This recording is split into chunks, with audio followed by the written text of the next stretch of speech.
Is it the same Wilson from Bottle Rocket? No, both Luke and Owen are in Bottle Rocket. Oh, okay. The one from Rushmore, then? They're both in Rushmore, too. Are you going to let me tell you my Loki theory, or are you just going to keep interrupting? I figured if I kept naming movies they were both in, I could avoid it until we got to the door. Yeah, okay. I'm so fucking stoked right now. This is great. I know. I can't wait to meet him. Hey, guys. What's up? Okay, so you know how I know that one guy who wrote that article about the producer of Blackadder's Dog Walker? Yeah, you never stop mentioning it. Okay, so I called him and I asked if he could ask the dog walker, to ask the producer, to ask Stephen Fry's assistant, to ask Stephen if he'll be on our show. So Stephen Fry's going to be on our show? No, never got a hold of that guy. Anyway, I thought I would go to our clone guy and see if he could whip something up. And he cloned Stephen Fry? No, he did not. Not exactly. He said that without extensive blood tests and MRIs and other stuff, blah, blah, blah, blah, blah, he couldn't make an exact replica of Stephen, but he said with an old sample of Stephen's DNA. Yeah, and we got it from one of my many Stephen Fry used toothbrushes that I bought on eBay. So we did it. You have a collection of what now? It's not important. I helped. Anyway, yes, he did. Anyway, best he could do is make a clone that is 1/10,000th of Stephen Fry. Yeah, he'll basically be 1/10,000th as funny, charming, and witty, but it's Stephen Fry. So even 1/10,000th, that's a lot, right? Yeah. Oh, okay. And since today is homeopathy, you figured it followed the law of similars. And you made a homeopathic Stephen Fry. I'll get it. Let me get it. Quit shoving. Stop it. Ow. Stop. Hi, guys. Hi. Hello. It's homeopathic Stephen Fry. So great to meet you. Oh. Can I get a selfie? Take a selfie with me. Guys, I'm Michael Marshall from Skeptics with a K, Be Reasonable podcast, editor of the Skeptic magazine. You know, sometimes they don't perform proper succussion on these homeopathic clones, so... I could give Tom a call. He can come over and give this guy a concussion, and we can see if that helps, you know? I don't... I mean, yeah, it's me. Yeah, hi. It's homeopathic Stephen Fry. Hello. Hooray! Cool. Awesome. This is so awesome.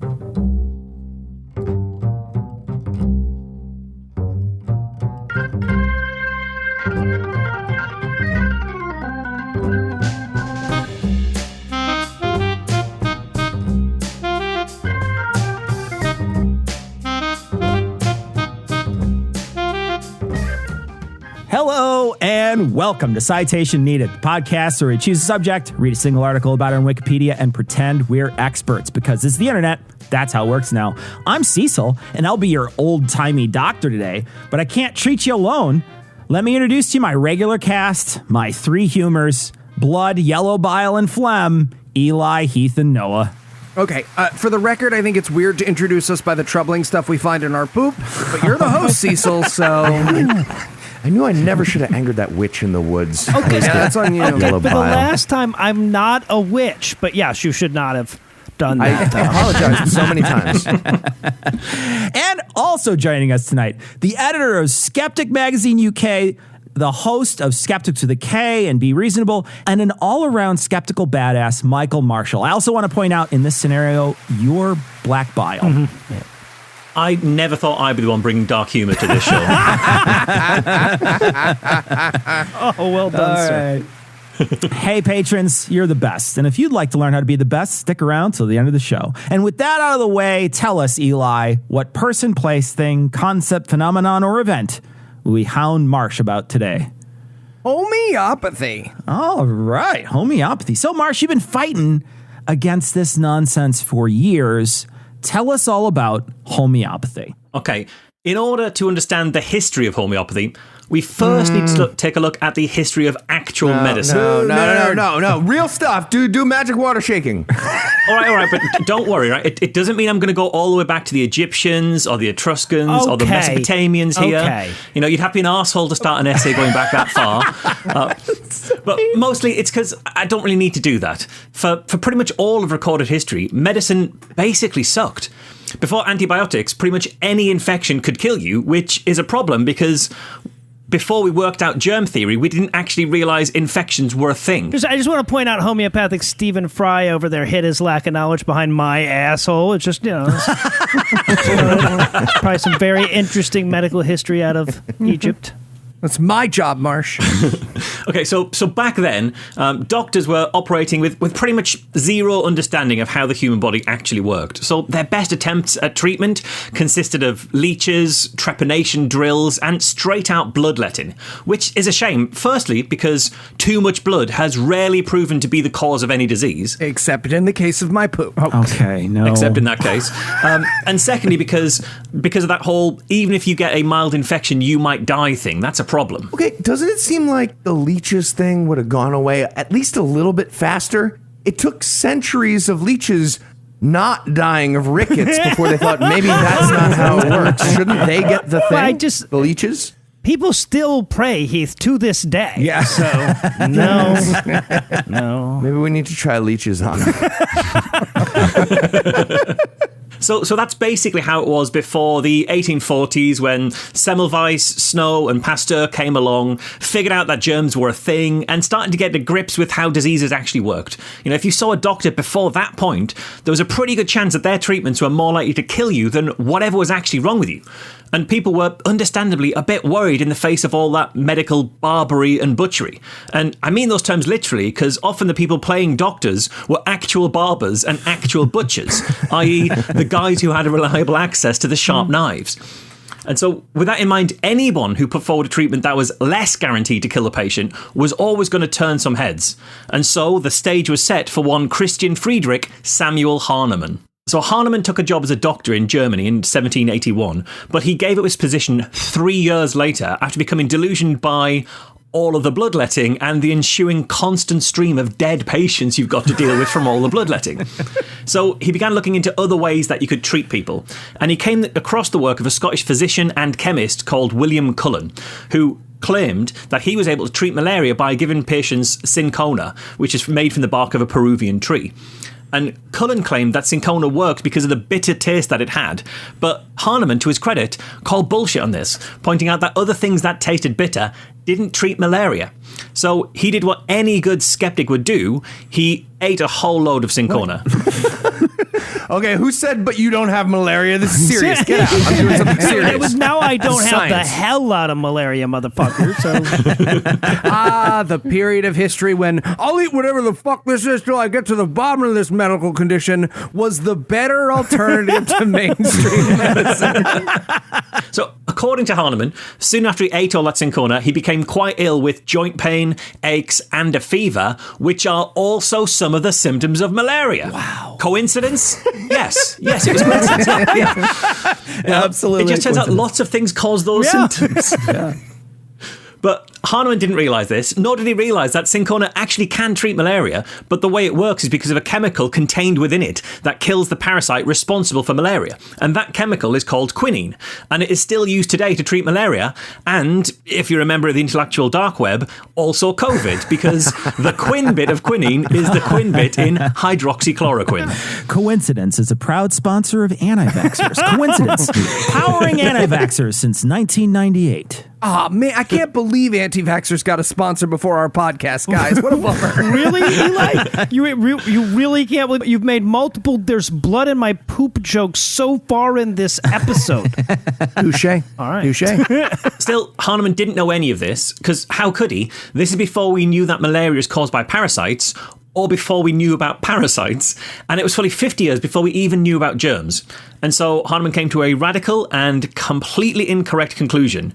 When you don't have malaria, taking something that treats malaria gives you malaria, and therefore, whatever causes your symptoms can be used to cure your symptoms. Why would you think that? Well, this has become the central principle of homeopathy for more than 200 years, like cures like, otherwise known as the law of similars. Okay, by the same logic, if you're not drowning and you breathe air, you start drowning? Yeah, what the fuck are you talking about? Yes. I know there's so much more bullshit to get to, but it is worth pausing to note that homeopathy boils down to, does no mean yes? Then take no yes to cure your no. That's it.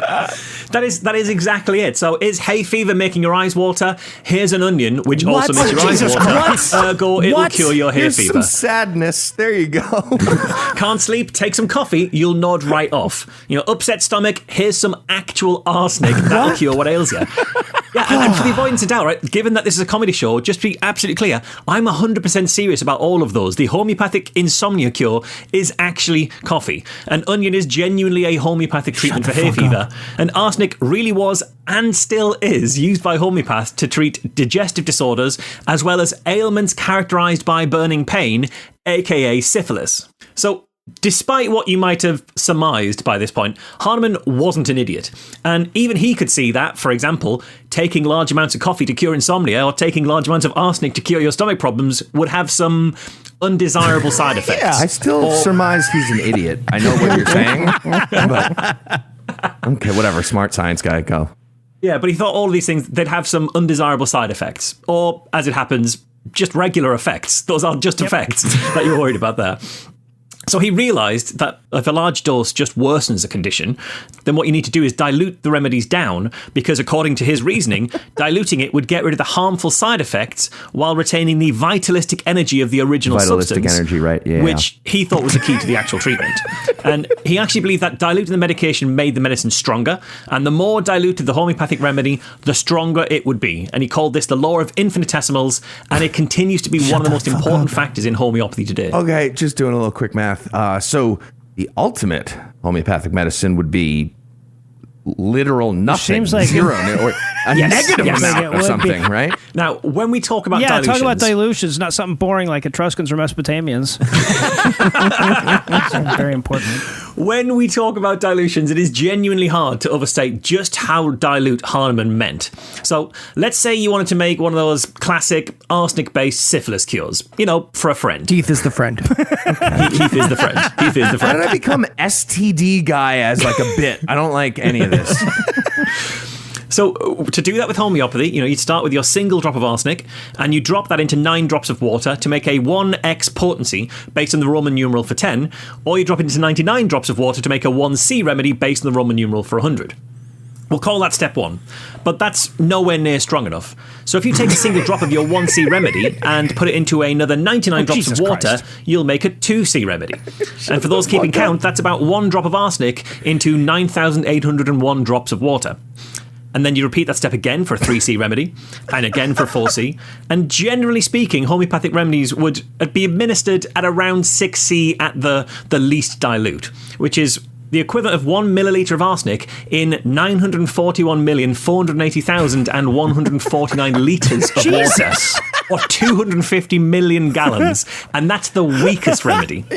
Yeah, for reference, the fountains at the Bellagio in Las Vegas only have 22 million gallons of water, and that's an 8.5 acre pool. So this is 11 Bellagios worth of water to 1 millimeter worth of arsenic. Yes. Okay, so actually, the most homeopathic cure isn't nothing; it's a drop of the ocean. That's how you get really right. Which should be the homeopathic cure for all things, right? But, yeah. Yes, yeah, absolutely. Well, this is the thing that always strikes me about homeopathy. You dilute things, you dilute a remedy into water, but presumably you need to find water that hasn't already had homeopathic stuff in it Yes, before. right. So you need entirely new water, which is difficult if you understand the water cycle, to find water that is just freshly generated from Oh, scratch. because it has the vitalistic energy of some Yes, other yes, things yes. as a residue. Right. So you've got your 6C remedy. The next level of remedies that will be commonly administered is a 12C remedy. So 6 more steps of dilution beyond 6C. And because of the effect of exponential growth at this point, 12C represents 1 drop of arsenic to 8.86 times 10 to the 23 drops of water. Okay, this is very dilute. Yeah, right. In fact, this level of dilution introduces a new problem, because that drop of arsenic is made up of a discrete number of molecules. And if you carry on diluting it long enough, you're going to start running out of those molecules. They're going to get so spread, you're not going to find them. And it was actually a contemporary of Hahnemann's, the Italian scientist Amedeo Avogadro, who figured this out. Because in 1811, at the same time as Hahnemann is doing all his homeopathy, Avogadro identified the number of particles in 1 chemical mole of substance, which is 6.02 times 10 to the power of 23. The upshot of this being, once you dilute a homeopathic remedy to 12C, the chances that you're getting even a single molecule of arsenic in your final remedy becomes slim to none. Right? Okay, Marsh, but your chances of being cured become slim to amazing, right? And to be clear, that's a medium dilute homeopathic remedy. Hahnemann would also recommend going past 12C for another 18 dilutions, 18 levels of dilutions, till you have a 30C remedy.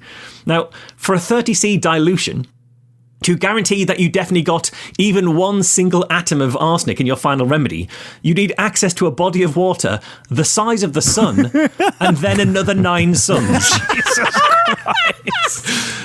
The chances of finding that single atom of arsenic in a 30C remedy are as remote as finding a true fact in a citation-needed essay written by Eli. Or it's like, what's another good example? It's like the chances of finding... John Benet No, Ramsey. no. Okay. Anyway, we can all agree it's very unlikely. But even if you did, bear in mind, you'd only have a single atom of arsenic, which is too small to do anything to you. And even then, arsenic wouldn't actually be useful for treating the thing that's wrong with you in the first place. Yeah, exactly. So he found the wrong cure, but he failed to give it to you. So he's back to even. Now, again, despite what you might be thinking at this point, Hahnemann was not a stupid man. He realised you couldn't... Citation needed again, Mark. Hey. But he realised you couldn't give the arsenic undiluted, and even though he'd regularly used dilutions of up to 300C, I'm not going to do the maths on that one.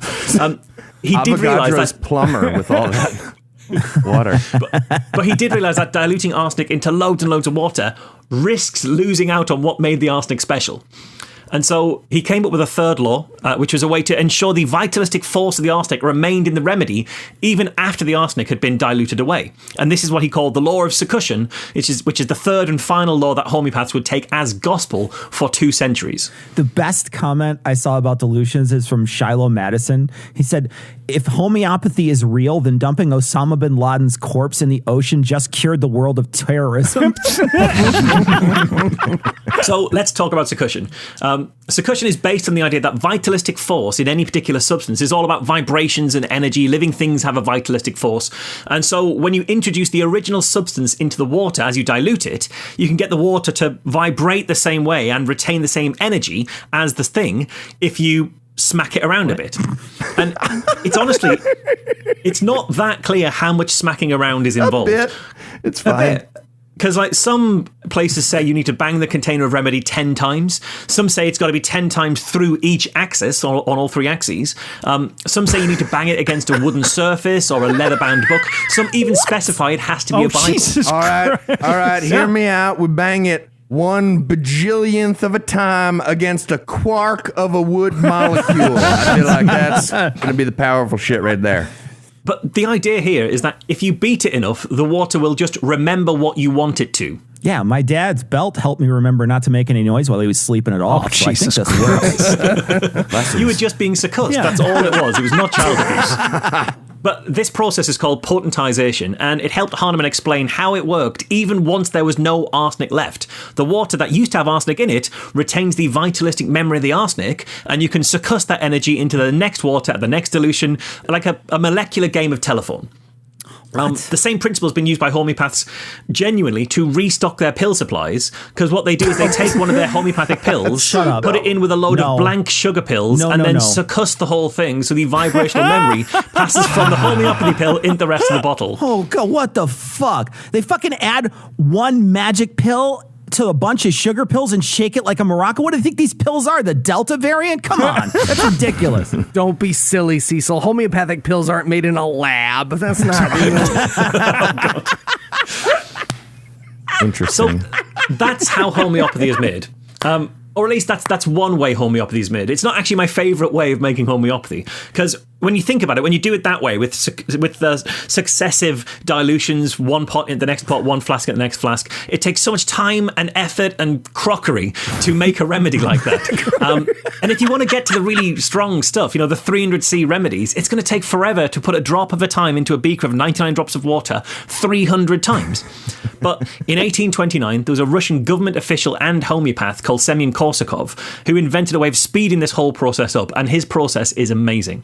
because Korsakoff realized that when you take a drop of arsenic and you add it into 99 drops of water, and then you shake that mixture to succuss it, and then at that point, if you just pour the mixture entirely away and then turn the flask up again, you're left with little droplets clinging to the inside of the flask. Mm-hmm. And those droplets, he reasoned, are probably about 1% of the mixture. Which means all you then need to do is fill that flask up with another 99 drops of water, shake it again, pour it away again, and you'd be left with 1% of that on the inside of the flask at a 2C remedy. So all you need to do to create the highest potencies of homeopathic preparations was keep filling your flask, shaking it, and pouring its contents away. And they call that the Korsakovian method of dilution, and I call that rinsing. Yeah, that's... Yeah, I feel like the unspoken fourth rule is stop being so exact, guys. It's all bullshit anyway.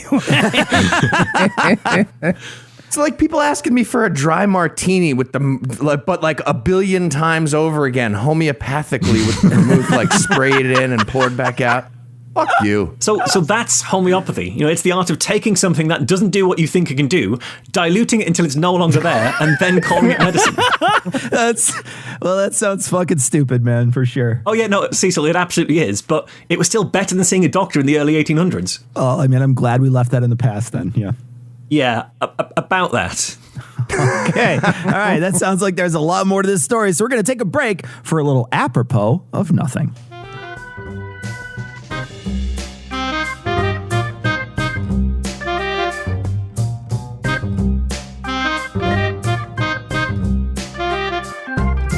Hi, I'm Eli Bosnick. And I'm Michael Marshall. Do you feel Has real medicine failed to hand you a perfect cure for what ails you at any given moment in your life? Do you have more money than sense? Then why not spin the Wheel of Alternative Medicine?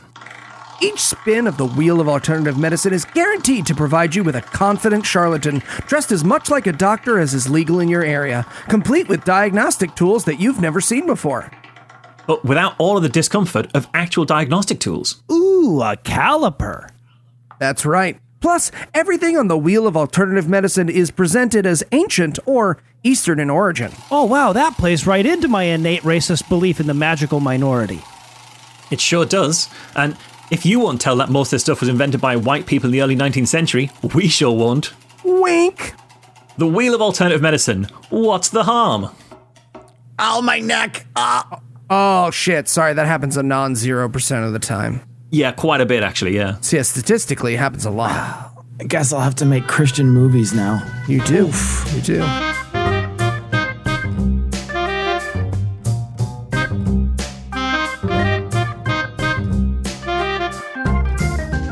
Okay, so before the break, Marsh was telling us humanity kept multiplying by 0, hoping for a different outcome. What happened next, Marsh?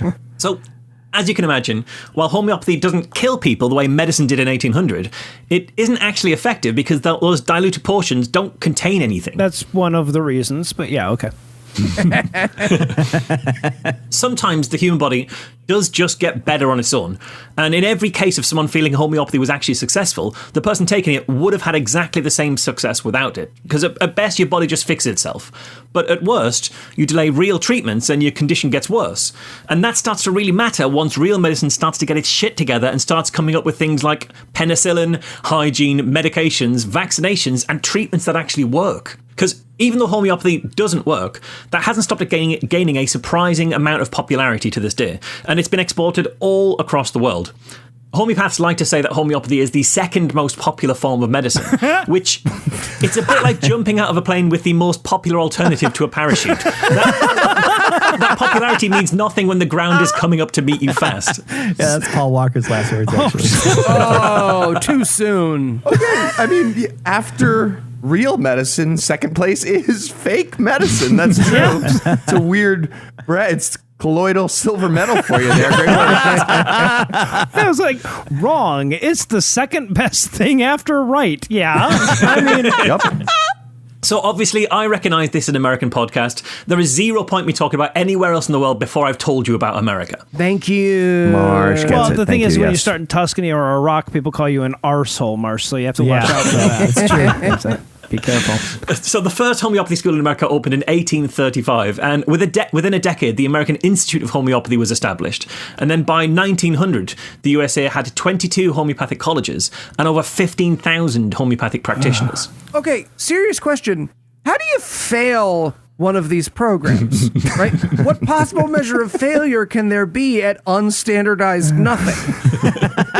Now, again, because this was America, the industry blossomed essentially untouched by the hand of regulation because freedom is important, even if it's the freedom to sell sugar pills to sick people. In fact, in 1938, Royal S. Copeland, a New York senator, wrote an exemption for homeopathy into FDA regulations, stipulating that homeopaths do not have to apply for a new drug application with the FDA for new solutions, nor do they have to provide any information about their efficacy or safety, or, for that matter, test them at all. And he went on to write, the only authority the FDA has over homeopathy is to ensure safety in the manufacturing process.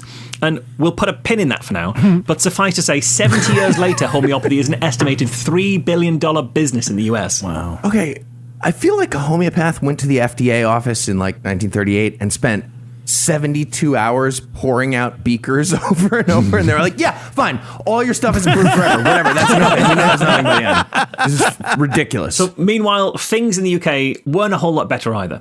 19th century British society had a lot in common with German society, and we shared a lot of things, including most notably a royal family. And a hatred of Jews. And a hatred of Jews. So it was a little surprised then that when Germany caught a There'd be a case little of... pushback on that. Okay. No, he's got the stuff. He's got the stuff. History. So it was a little surprised that when Germany caught a case of homeopathy, it quickly infected the UK. And one of the people responsible for that spread of homeopathy across the channel was Dr. Frederick Foster Harvey Quinn, who studied with Hahnemann before founding the London Homeopathic Hospital in 1849. He was also the sexy lady Joker assistant. You're getting way ahead of the story here, Eli.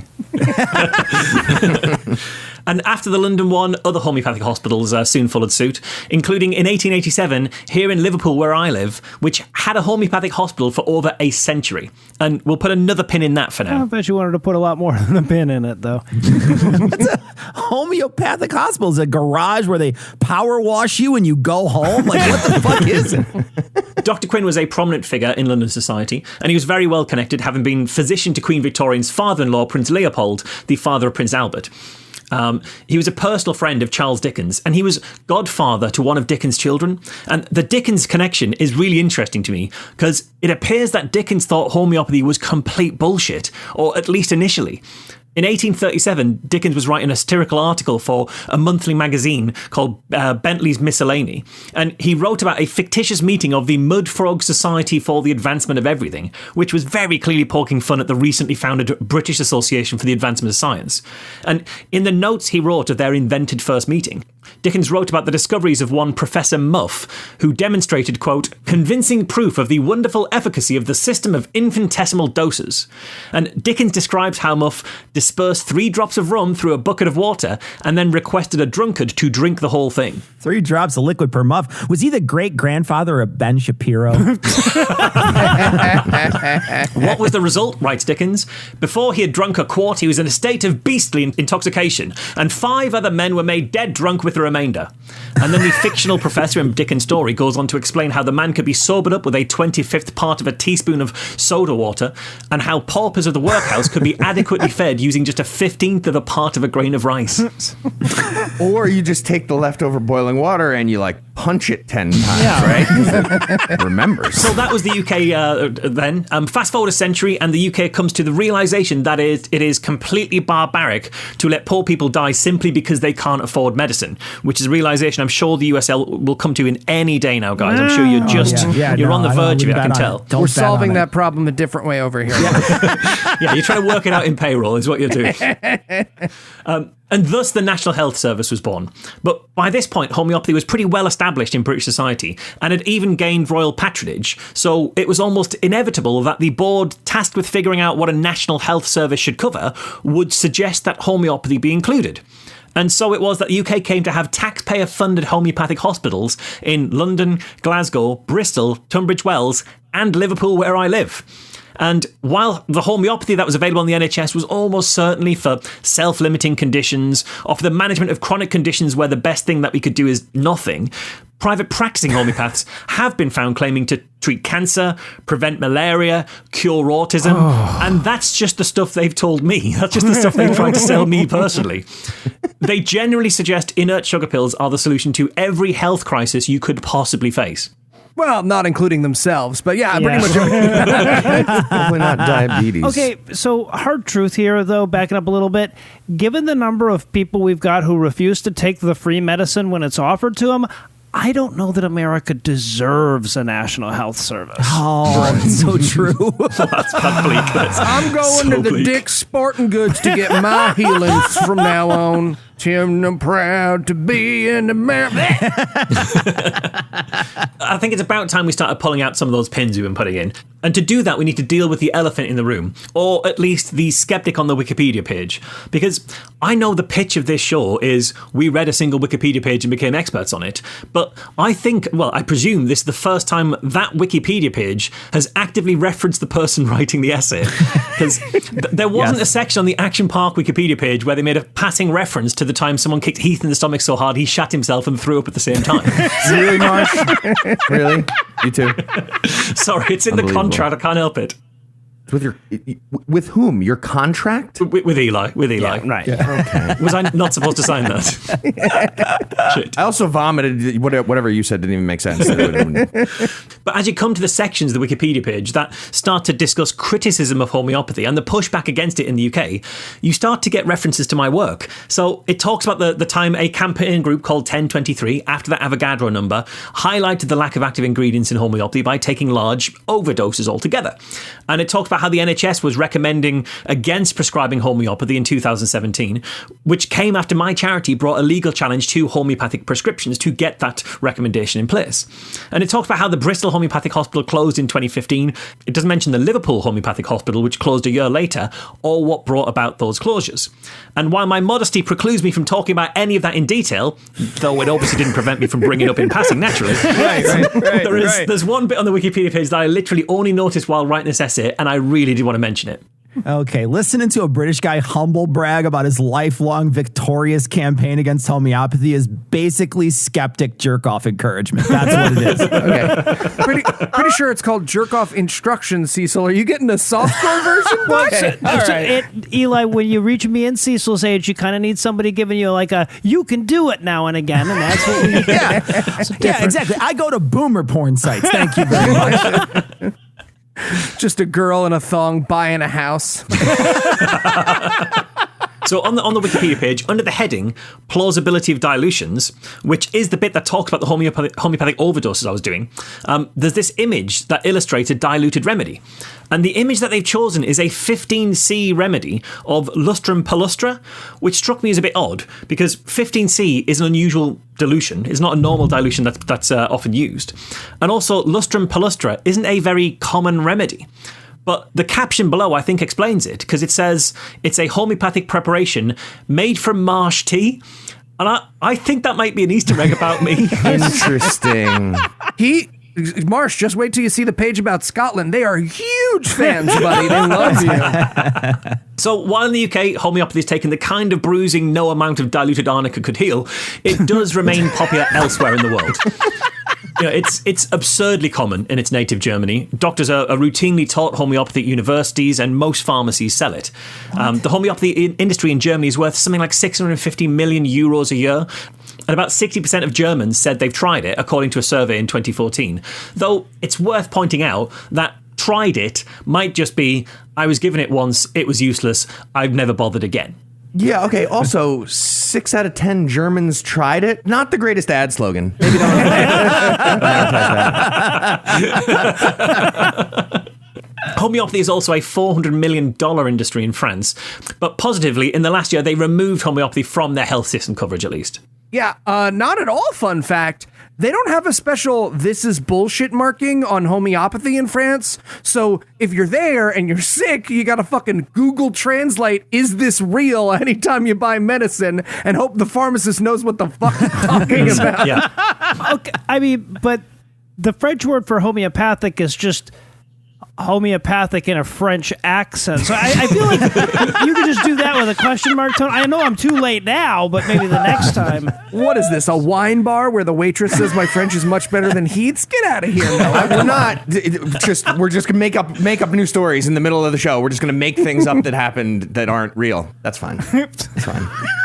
So, over in India, Ridiculous. very likely as a holdover from British colonial rule, homeopathy is really popular. The Indian government has a department of Ayurveda, Yoga and Naturopathy, Unani, Siddha, and Homeopathy, which actively recommended homeopathy be used prophylactically for COVID-19. That department is known as the Ayush department, which is really irritating because it's Ayurveda, Yoga and Naturopathy, which they hide behind the Y to get the acronym to work or initialism to work. Anyway, that's not the worst thing about the department, but it is irritating. But this is part of a tradition of homeopaths all over the world claiming their treatments can be used as vaccines, which they call no-sods. And here in the UK, the Society of Homeopaths recently lost their government-accredited status over their failure to stop their members from spreading anti-vaccine misinformation during the pandemic. Wow, if those homeopaths really want freedom of speech, they should become U.S. Congress people. Yeah, they there can say you that all they want. No worries. I like that as a planet, we've tried to call timeout on like all the bullshit for just a second, right? Just a second while we get the plague under control. And universally, the answer is no. Right? No, we're still no. doing it. No timeouts. No timeouts. So that no-sode vaccine point, that's pretty notable because homeopaths have been known to explain that homeopathy works via the same kinds of mechanisms as vaccines, in the sense that you give the body a little of something to help it work out how to fight it, and then the body can then fight it when it sees the thing later on. And I've even seen homeopaths claim that vaccines are actually an unrefined form of homeopathy. So vaccines, they're just a form of homeopathy where they haven't got they haven't refined it down to vitalism force just yet, which is obviously bullshit. Vaccines give you a weakened or dead bit of virus or a certain protein specific to that virus, whereas in homeopathy you're getting a zero amount of coffee to treat your insomnia, or, and again this is a real thing, you're getting water which was once introduced to a sample of the Berlin Wall in order to treat separation anxiety. Shut the fuck up. Shut up. Shut up. Genuine No way. That's thing. real. No way. That is a real thing. That's absolutely outstanding. real thing. Fuck out of here. That is the best troll ever. I once saw Mr. Marsh, listed. tear down this homeopathy. I once saw listed a remedy that was made from uranium, which the homeopath explained was made by taking a flask of water into a nuclear power plant and holding it near one of the machines, and the plant in question run on plutonium. Okay, that's amazing. But the plutonium remembers being uranium, right? And it got succussed by neutrons, and now it's plutonium. You're being obtuse, Marsh. You're being like, think about it. That's how it works.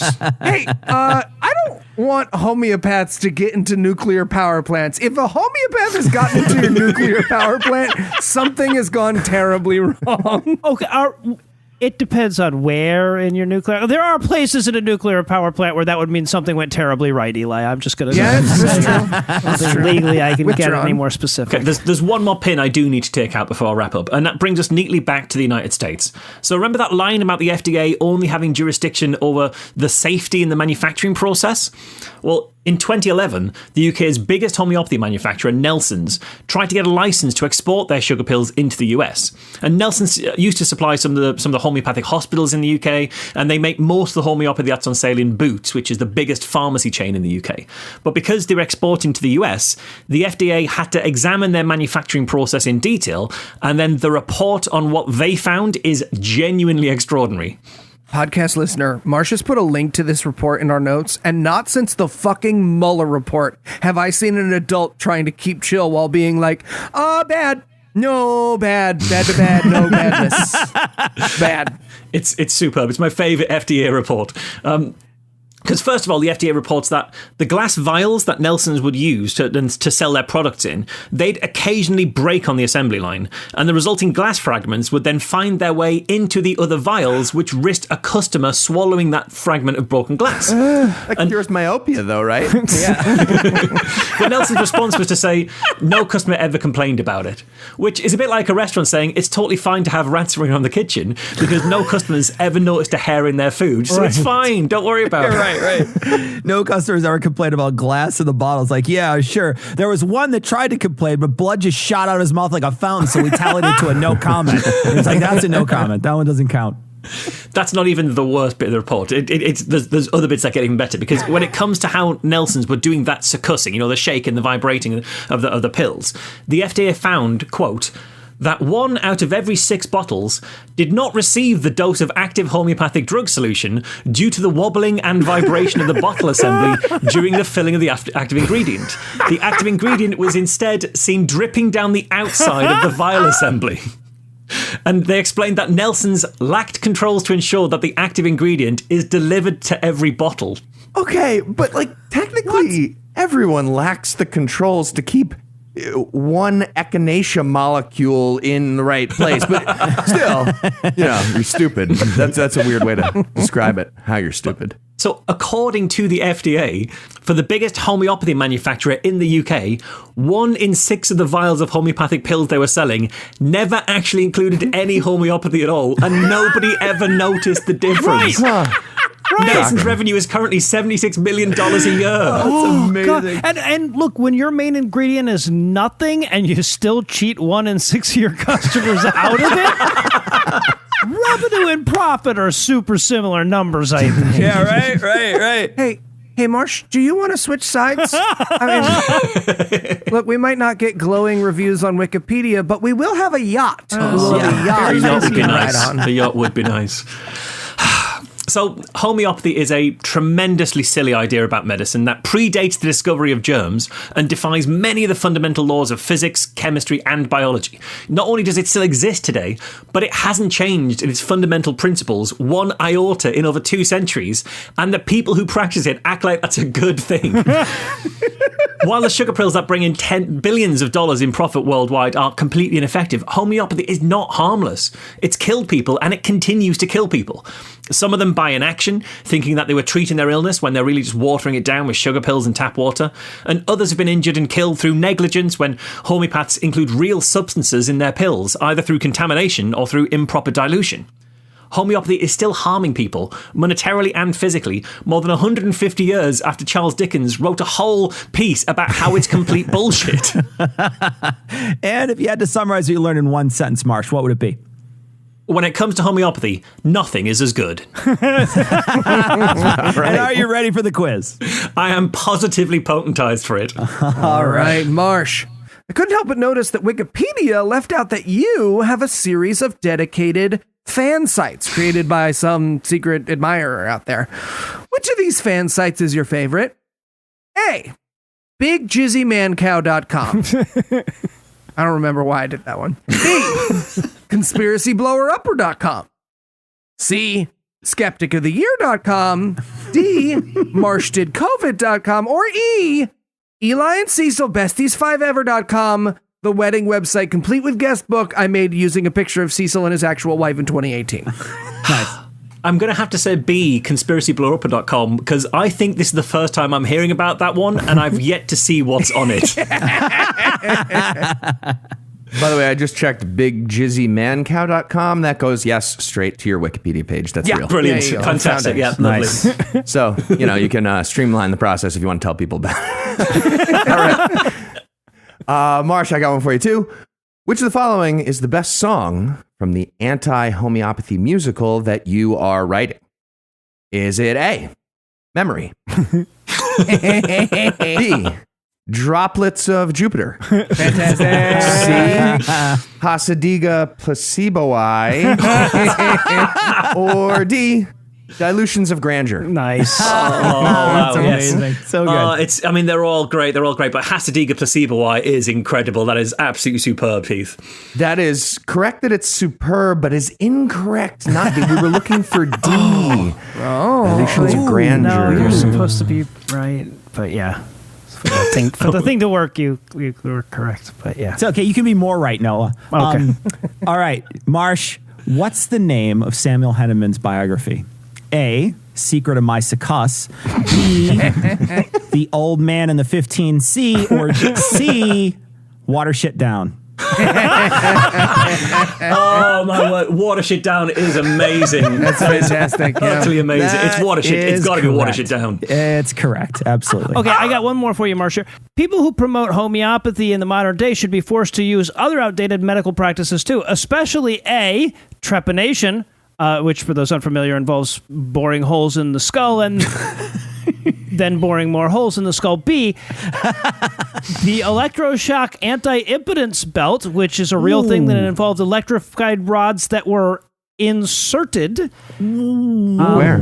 Yep, there. Yep. C, the Babylonian skull cure, which included sleeping next to a human skull, which one would lick 7 times before bed and 7 times in the morning. Or D, What? lobotomy. I'm going to say the Babylonian skull cure because I assume that didn't work because once you're already a skull, no amount of licking is bringing you back to life. I think that's never going to work as a solution. Oh, I'm sorry. It was a combination of A and D. Sorry, that was good. Good try, though. Good try. Oh, Noah was more right and Marsh was more wrong. So Noah, you win. Oh, okay, cool. Well, then I will announce Heath as the next essayist, and then we both get a victory. Ooh, game on. Excellent. Excellent. All right. Well, for I got Noah, something Heath, real bad. Real bad coming yes, up. you do. Yes, you do. All right. 40th Well, for birthday. Noah, Heath, Eli, and Marsh, I'm Cecil. Thanking you for hanging out with us today. We'll be back next week, and by then, Heath will be an expert on something Well, else. I mean- Between now and then, listen to Marsh's other shows, Be Reasonable and Skeptics with a K. And if you'd like to help keep the show going, you can make a per episode donation at patreon.com/citationpod or leave us a 5-star review everywhere you can. And if you'd like to get in touch with us, check out past episodes, connect with us on social media, or check the show notes. Be sure to check out citationpod.com.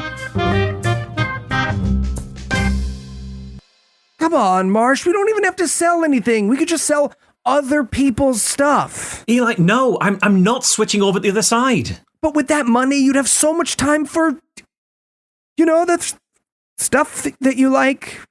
Right, and what is that, Eli? We've been friends for 6 years. What do I do for fun? I know that. You like to hang out with your wife. You love your wife? Okay, and what's my wife's name? Piccolo. Yeah, I'm going. Oh, come on. Think of all the nice stuff you could get for Piccolo, man. He's gone.